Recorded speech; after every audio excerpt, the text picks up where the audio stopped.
Hello student, हमने अपने कक्षा 9th का इतिहास का पहला लेसन शुरू किया था। इतिहास के साधन, इसका वीडियो मैंने आपको शेयर किया है। शायद मुझे ऐसे लगता है उसमें 8th का इतिहास का साधन ये सेम लेसन है, तो वो एक पार्ट उसमें ऐड हो गया है। कोई बात नहीं, वो भी आपके एजुकेशन का ही एक हिस्सा है, तो वो भी आप देख लीजिए। तो हमने अपने लेक्चर में देखा था इतिहास के साधन में इतिहास के लिखित साधनों में हमने प्रेस ट्रस्ट ऑफ इंडिया की जानकारी ली थी, और फिर उसके बाद हमें डाक टिकट ये पॉइंट देखना था। तो चलो शुरू करते हैं अपना अगला पॉइंट, डाक टिकट। तो इतिहास के लिखित साधनों में से एक महत्वपूर्ण साधन है डाक टिकट। तो डाक टिकटों के माध्यम से हम कैसे इतिहास की जानकारी प्राप्त कर सकते हैं, ये हम इस मुद्दे के माध्यम से देखने वाले हैं। तो डाक टिकट स्वयं कुछ नहीं कहते, परंतु इतिहास उसे बुलवाता है। यानी क्या कि डाक टिकटों पर बहुत सारी ऐसी जानकारियाँ छपी होती हैं कि उन जानकारियों के माध्यम से हमें तात्कालीन इतिहास की जानकारी प्राप्त हो सकती है। फॉर एग्जाम्पल देखिए, डाक टिकटों पर कुछ नेता हैं, इसके साथ साथ अलग अलग प्रकार के पुष्प हैं, पशु है, पक्षी हैं, या फिर किसी अवसर के या किसी प्रसंग की जानकारी पर वो डाक टिकट प्रकाशित किया जाता है। किसी प्रसंग की रजत स्वर्ण जयंती है, या अमृत महोत्सव है, शताब्दी है, द्विशताब्दी है, उसके पूर्ति पर वो डाक टिकट प्रकाशित किया जाता है, और वो उस घटना की एक याद होती है, और वो याद हमें उस डाक टिकट के माध्यम से प्राप्त होती है। कि आप भी देखो, कई सारे डाक टिकटों का आप संग्रह करते होंगे, या फिर आपने किसी को संग्रह करते हुए देखा होगा कि उन डाक टिकटों पर कुछ महत्वपूर्ण घटनाएं, कुछ महत्वपूर्ण व्यक्ति, इनकी जानकारी प्राप्त होती है, उनके चित्र वहाँ पर अंकित किए जाते हैं, और उनके माध्यम से हमें उस घटना की जानकारी प्राप्त होती है, उस इतिहास की जानकारी हमें प्राप्त होती है। तो इस तरह से डाक टिकट जो है ये एक इतिहास की अनमोल धाती है। ये आपको प्रश्न पूछा गया है स्वाध्याय में, तो आप वो उत्तर यहाँ पर आप लिख सकते हो। ठीक है, तो ये पॉइंट आपको समझ में आया, डाक टिकट किस तरह से एक इतिहास की अनमोल धरोहर है। तो यहाँ पर एक पॉइंट है, क्या आप जानते हो कि डाक टिकट की शुरुआत कैसे हुई थी?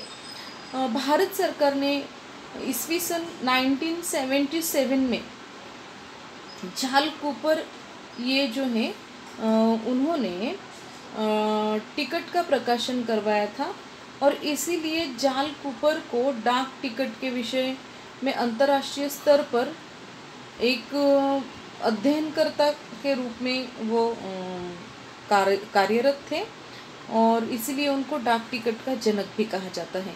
वो आपको ये प्रश्न पूछा गया है कि गलत जोड़ी पहचान कर लिखिए, या फिर असंगत जोड़ी पहचान कर सही उत्तर लिखिए। इस प्रकार के प्रश्न में आपको जाल कूपर की जानकारी पूछी गई है। जाल कूपर क्या है? डाक टिकट के अध्ययनकर्ता है, जनक है। तो इस तरह से ये जानकारी आप ध्यान में रखोगे, और बाकी जानकारी आप किताब के माध्यम से सूक्ष्म रूप से पढ़ोगे। हम इतिहास का अगला साधन देखने वाले हैं, भौतिक साधन। इतिहास के भौतिक साधनों में देखिए कौन कौन से साधनों का समावेश होता है। इतिहास के भौतिक साधनों में सिक्के हैं, प्रार्थना स्थान है, दैनिक उपयोग में लाई जाने वाली जो वस्तुएं हैं, राजमुद्रा है, आभूषण है, वस्तु संग्रहालय है, वेशभूषा है, आधुनिक स्थापत्य है, इन सब का समावेश इतिहास के भौतिक साधनों में होता है। तो इतिहास के भौतिक साधन यानी क्या? जिन्हें हम अपने आँखों से देख सकते हैं। फॉर एग्जाम्पल वहाँ पर हम जा सकते हैं, जैसे कि राजे रजवाड़े हैं, या फिर किला है, शिवकालीन जो दुर्ग हैं, किले हैं, या फिर कोई वस्तु संग्रहालय हैं। तो ये सब है इतिहास के भौतिक साधन। तो इन साधनों के माध्यम से हम तत्कालीन घटनाएं जान सकते हैं, तत्कालीन इतिहास की जानकारी हम प्राप्त कर सकते हैं। इसलिए इतिहास के ये साधन बहुत ही महत्वपूर्ण है। इतिहास के भौतिक साधन में से हम पहला साधन देखने वाले हैं सिक्के। सिक्के जो हैं वो इतिहास के भौतिक साधनों में से एक महत्वपूर्ण साधन माने जाते हैं। सिक्कों पर देखिए कि उस समय का जो सन है यानी वर्ष है वो अंकित होता है। फॉर एग्जांपल यहाँ पर आपको 1 रुपये का चित्र दिया है और वो रुपया देख के आपको समझ में आएगा कि उसमें क्या है, 1970 का मतलब 1970 में निर्मित ये 1 रुपया है। और उस 1 रुपये पर कौन से चित्र यहाँ पर दिए हैं कि देखिए आपको धान के 2 जगह पे चित्र दिखाई देंगे। यानी इससे हमें पता चलता है कि ये रुपया है वो भारत का चलन है। और ये जो आपको दिखाई दे रहा है 2 जगह पे धान का चित्र अंकित है, तो इससे हमें पता चलता है कि अपना भारत कैसा देश है, कृषि प्रधान देश है। तो इस तरह से ये एक महत्वपूर्ण जानकारी इतिहास के माध्यम से, सिक्कों के माध्यम से मिलते हैं। तो सिक्के हैं वो बदलते गए हैं कालांतर से, उनका स्वरूप नोटों में परिवर्तित हुआ है। रिजर्व बैंक ऑफ इंडिया उन्होंने नोटों को छापने का कार्य किया है और रिजर्व बैंक ऑफ इंडिया का मुख्य कार्यालय मुंबई में है। फिर 1950 से लेकर आज तक के समय सिक्कों के बहुत स्वरूप में परिवर्तन हुआ है और उनका आकार है, उन पर जो अन्य विषय जो अंकित किए गए हैं इसमें भी परिवर्तन होने लगे हैं। और भारत की जो समसामयिक और महत्वपूर्ण समस्याओं का बोध हमें उस सिक्कों के माध्यम से होता है। जैसे जैसे हमारी जो जनसंख्या है उसको सीमित रखने का संदेश देने वाले सिक्के भी हमारे भारत में निर्माण किए गए हैं। कृषि और किसान का महत्व बताने वाले सिक्के भी बताए गए हैं, जैसे कि मैंने आपको ये 1 रुपये के बारे में जानकारी बताई है। ठीक है, तो ये बात आपको ध्यान में रखनी है। तो ये हमने देखा इतिहास का जो भौतिक साधन है उसमें से पहला साधन सिक्के। अब इतिहास के भौतिक साधनों में ही दूसरा साधन हम देखेंगे संग्रहालय। तो संग्रहालय ये इतिहास के भौतिक साधनों में से एक महत्वपूर्ण साधन माना जाता है। जैसे कि देखिए भारत के सभी राज्यों में अपनी अपनी प्रादेशिक विशेषताएं बताने वाले वस्तु संग्रहालय होते हैं और उनके आधार पर हम वहाँ का इतिहास समझ सकते हैं। फॉर एग्जाम्पल महाराष्ट्र में महाराष्ट्र राज्य की विशेषताएं बताने वाले कई सारे संग्रहालय हैं जो महाराष्ट्र की प्रथा है, परंपरा है, पोशाक है, सामाजिक जीवन है आदि का वर्णन करते हैं। तो इसी तरह से देखिए यहाँ पर उदाहरण के तौर पर हम देखेंगे मुंबई में छत्रपति शिवाजी महाराज वस्तु संग्रहालय है। रिजर्व बैंक ये का पुणे में जो वस्तु संग्रहालय हैं, इन संग्रहालयों के माध्यम से तत्कालीन जो वस्तुएं हैं शिवकालीन उसका संग्रह किया है और हमें उन वस्तुओं के माध्यम से शिवकालीन जानकारी प्राप्त हो रही है। तो इस तरह से ये एक संग्रहालय है वो इतिहास की जानकारी प्राप्त करने के एक अनूठे और विशेषतापूर्ण एक सोर्स हम कह सकते हैं, स्रोत कह सकते हैं। जैसे सिक्के हैं, नोट है, विभिन्न आकार वाले दिए गए जो नोट हैं, इनके माध्यम से हमें इतिहास की जानकारी प्राप्त होती है। ये सब किसी वस्तु संग्रहालय में रखे गए होते हैं जिससे हम इतिहास की जानकारी प्राप्त कर सकते हैं। ठीक है, तो ये एक महत्वपूर्ण इतिहास का साधन हमने देखा। अब हम इतिहास का मौखिक साधन देखेंगे। हमने देखे इतिहास के साधनों में भौतिक साधन, लिखित साधन, और अब हम देखेंगे मौखिक साधन। मौखिक साधन यानी क्या कि जो केवल और केवल हम कोई लोक कथा के माध्यम से हम सुनते आ रहे हैं, कोई कथा किसी ने बताई, फिर वो एक पीढ़ी से दूसरी पीढ़ी में परिवर्तित हो गई और इसके माध्यम से हमें इतिहास की जानकारी प्राप्त होती है। फॉर एग्जांपल देखिए आपके घर में भी दादाजी, उनके पिताजी, उनके पिताजी आपको उनके समय की कहानियाँ बताते आ रहे हैं। हमारे समय में स्कूल ऐसे थे, समाज ऐसा था, हमें इस तरह से पढ़ाया जाता था, हमारा जीवन इस तरह से हमें व्यतीत करना पड़ता था। तो ये सब आप क्या करते हो, उनके मुँह से सुनते आ रहे हो। तो मौखिक साधनों का भी ऐसे ही कि उन साधनों के माध्यम से हम उस समय का इतिहास समझ सकते हैं। अब मौखिक साधनों में कौन कौन से साधनों का समावेश होता है? लोक कथाएं, लोकगीत, लोकोक्तियाँ, ओविया यानी जो चक्की के गीत होते हैं। तो इस तरह से इन माध्यमों से हम क्या करते हैं? उस समय का इतिहास जान सकते हैं, समझ सकते हैं। तो यहाँ पर जैसे लोकगीतों में देखिए अलग अलग प्रकार के लोकगीत होते हैं। मराठी में जैसे कि अलग शेतकरी समाज यानी शेतकरी गीतों के माध्यम से किसानों का जीवन कैसे होता है वो बताया जाता है। ओवियों के माध्यम से उस समय की जो महिलाएं हैं सुबह सुबह उठकर चक्की पर अपना जो गेहूं है वो पीसती थी और वो पीसते पीसते कुछ गीत गाती थी, तो उसमें तात्कालीन समाज की जानकारी होती थी। तो इससे हम उनके इतिहास की जानकारी प्राप्त कर सकते हैं। फॉर एग्ज़ाम्पल यहाँ पर देखिए संयुक्त महाराष्ट्र आंदोलन के समय में लोकशाहीर अन्नाभाऊ साठे, अमर शेख, इन्होंने क्या किया है? लोकगीतों द्वारा कार्यकर्ताओं को प्रेरणा दी है। आपको यहाँ पर अमर शेख ये असंगत जोड़ी में आया है प्रश्न, तो ये बात आपको यहाँ पर ध्यान में रखनी है।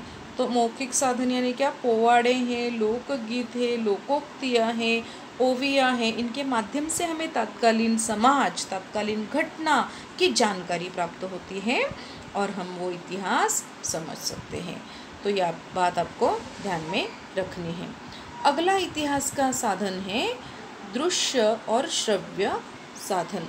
दृश्य और श्रव्य यानी क्या? दृश्य यानी हम जिसे देख सकते हैं और श्रव्य हम यानी हम उसे सुन सकते हैं।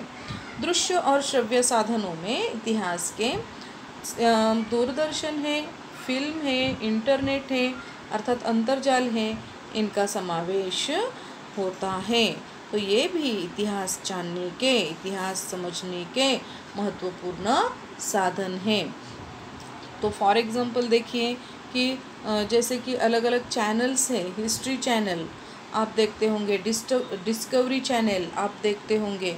तो इन चैनल के माध्यम से वाइल्ड जीवन यानी वो जंगल का जीवन कैसे होता है, हिस्ट्री में से अलग अलग घटनाओं की जानकारी हिस्ट्री चैनल पर आपको मिलती है। तो इस तरह से इन चैनल के माध्यम से आप उस समय का इतिहास समझ सकते हो। तो इस तरह से ये एक इतिहास का महत्वपूर्ण साधन माना जाता है। यहाँ पर आपको करके देखें, ये एक ब्रैकेट दिया है, देखिए मैं सिर्फ पढ़ूँगी और आपको समझाऊँगी। साहित्य में कोई घटना किसी प्रकार प्रतिबिंबित होती है और कवि किसी घटना की ओर किस प्रकार देखता है। इसका एक उदाहरण मराठी कविवर्य कुसुमाग्रज, उनकी जो कविता है आवाहन, ये है। ये जो कविता है भारत और चीन के बीच हुए युद्ध की पृष्ठभूमि पर रची गई है। मतलब 1962 में देखिए जब भारत और चीन का घनघोर युद्ध हो रहा था। 1962 में चीन ने भारत पर आक्रमण किया था और भारत उस समय बिल्कुल युद्ध के लिए तैयार नहीं था। तो उस समय मराठी कवि हैं कुसुमाग्रज, तो इन्होंने क्या किया है कि एक कविता उस युद्ध पर रची थी, तो वो मैं आपको थोड़ी सी सुनाऊंगी। बर्फाचे तट पेटून उठले सदन शिवाचे कोसळले। बर्फाचे तट यानी सियाचिन जो प्रदेश है, तो उस समय वो युद्ध उस समय में हुआ था। तो शिवाचे सदन कोसळले यानी हिमालय पर्वत जहाँ पर शिव जो विराजमान होते हैं। रक्त आपुल्या प्रिय आईचे शुभ्र हिमावर ओघळले। मतलब अपने जो सैनिक हैं उन्होंने अपने खून को बहाया है, अपना बलिदान दिया है। असुरांचे पद भ्रष्ट लागुनी आज सतीचे पुण्य मळे। अशा घडीला कोण करंटा तटस्थेने दूर खळे। कृतांत ज्वाला त्वेषाची ना कोणाच्या हृदयात जळे। साममंत्र तो सरे रणीची नौबत आता धडधडते। रक्त आपुल्या प्रिय आईचे शुभ्र हिमावर ओघळते। ऐसी जो कविता है, इस कविता के माध्यम से हमें उस समय कैसे युद्ध हुआ होगा और क्या परिस्थिति होगी इसकी जानकारी हमें प्राप्त होती है। तो इस तरह से ऐसी कविता के माध्यम से भी हम उस समय के इतिहास की जानकारी प्राप्त कर सकते हैं।